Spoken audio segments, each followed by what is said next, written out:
میرے نبی پیارے نبی سنت تیری دنیا دی، اے نبی پیارے نبی۔ عن ابن عمر رضی اللہ تعالی عنہما ان رسول اللہ صلی اللہ تعالی علیہ وسلم قال، حضرت عبداللہ بن عمر رضی اللہ تعالی عنہما سے روایت ہے کہ رسول اکرم صلی اللہ تعالی علیہ وسلم نے یہ ارشاد فرمایا، المسلم اخو المسلم، مسلمان تو مسلمان کا بھائی ہوتا ہے، لا یظلمہ،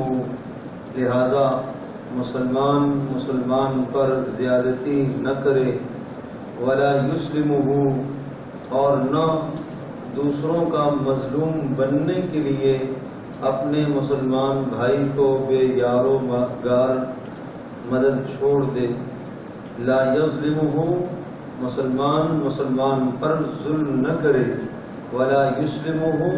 اور نہ مسلمان کو ظالموں کے سپرد کرے،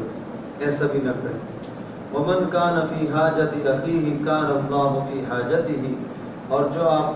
جو کوئی اپنے مسلمان بھائی کی حاجت پوری کرے گا، اللہ تبارک و تعالی اس کے بدلے میں اس کی حاجت کو پورا کرے گا۔ ومن فرج عن مسلم کربۃ فرج اللہ عنہ کربۃ من کربات یوم القیامہ، جو آدمی اس دنیا میں کسی مسلمان سے تکلیف اور مصیبت کو دور کرے گا، اللہ پاک اس کے بدلے میں قیامت کے دن اس کی مصیبتوں کو دور کرے گا۔ ومن ستر مسلما سترہ اللہ یوم القیامہ، اور جو اس دنیا میں کسی مسلمان کی پردہ داری کرے گا، اللہ پاک قیامت کے دن اس کی پردہ داری کرے گا۔ حضرت صلی اللہ علیہ وسلم نے اس مبارک روایت میں ایک تو مسلمان کے لیے حقوق ذکر فرمائے ہیں، چنانچہ ایک حق تو یہ بتایا کہ مسلمان تو مسلمان کا بھائی ہوا کرتا ہے، اور بھائی اپنے بھائی کو ذلیل نہیں کیا کرتا، اور بھائی اپنے بھائی کو بے یار و غار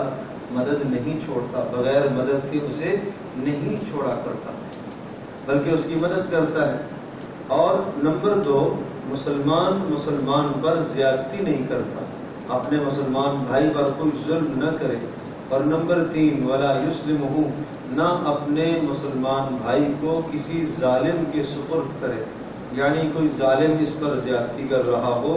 اور آپ کو وہاں سے چھڑانے کی استطاعت ہے، طاقت ہے، لیکن آپ نہیں چھڑا رہے، اور آپ یہ کہہ رہے ہیں کہ وہ جانے، اس کا کام جانے، اور اپنے مسلمان بھائی پر ظلم اور زیادتی ہوتا ہوا آپ دیکھ رہے،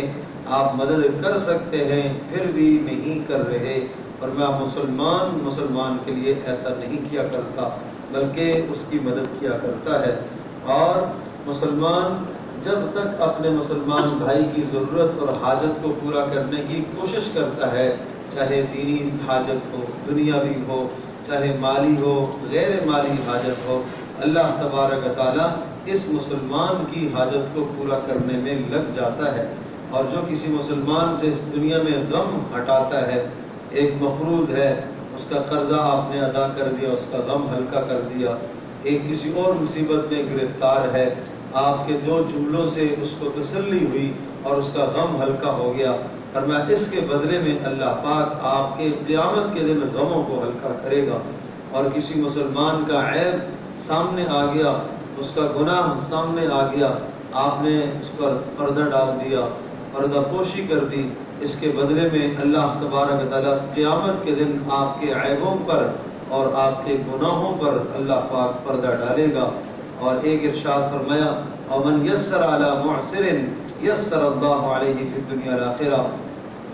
جو مسلمان اپنے تنگ دست مسلمان بھائی کو مہلت دیتا ہے، وہ مقروض ہے اور قرضے کے وصولی کے سلسلے میں اسے مہلت دیتا ہے، تاخیر کرتا رہتا ہے، کوئی بات نہیں، بعد میں دے دینا، 1 ہفتے بعد دے دینا، اس طرح سے جو تاخیر کرتا رہتا ہے، فرمایا یسر اللہ علیہ فی الدنیا والآخرہ، اس کے بدلے میں اللہ پاک اس مسلمان پر دنیا اور آخرت دونوں جہانوں میں آسانیاں فرمائے گا۔ تو غرض یہ کہ ایک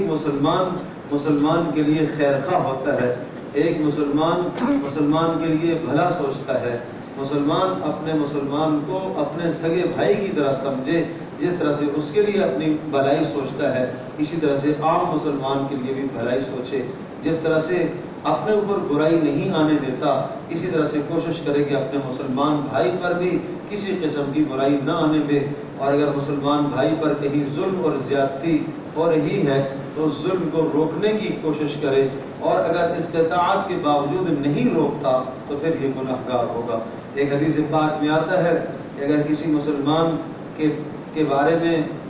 برے الفاظ کوئی کہہ رہا ہے اور اس کی کوئی برائی کر رہا ہے اور وہ حقیقت پر مبنی نہیں ہے، جھوٹے الزام بول رہا ہے، اور اگر تمہیں روکنے کی استطاعت اور صلاحیت ہے لیکن تم نہیں روک رہے ہو تو قیامت کے دن اس پر بھی اللہ پاک تم سے پوچھے گا. اور پرسرات پر آپ کھڑے کیے جاؤ گے اور آپ سے کہا جائے گا کہ آپ کے سامنے آپ کے فلاں بھائی پر الزام لگتا رہا، آپ نے کتنا اس کا دفاع کیا ہے. تو غائبانہ ایک دوسرے کی غیر موجودگی میں ایک دوسرے کا دفاع کرنا یہ ایک مسلمان کے مسلمان پر حقوق ہیں. اللہ پاک ہم سب کے لیے سمجھنا عمل کرنا آسان فرمائے.